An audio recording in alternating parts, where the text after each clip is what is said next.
Hello, আসসালামু আলাইকুম। সবাই কেমন আছেন? আজকে চতুর্থ রোজার ইফতারের জন্য আমরা অপেক্ষা করছি। তো আজানের আর হয়তো 2-3 মিনিট বাকি আছে।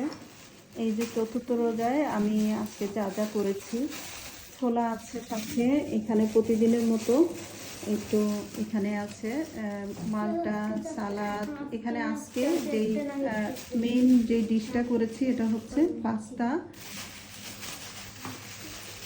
পাস্তা করেছি, পাকোড়া আছে, জিলেপি আছে, শরবত আছে, আর এই তো কিছু ফ্রুট আইটেম আছে, খেজুর আছে। তো আরাধ্যর বাবা ওয়েট করতেছে আজানের জন্য। আজান দিলে ইফতার করা শুরু করবে। তো আজান পড়ে গেছে, আমরা ইফতার করি। সবাইকে চতুর্থ রোজার শুভেচ্ছা জানাচ্ছি, মোবারকবাদ জানাচ্ছি। সবাই খুব ভালো থাকবেন, আমাদের জন্য দোয়া করবেন। আপনারাও ভালো থাকবেন। আল্লাহ হাফিজ, আসসালামু আলাইকুম।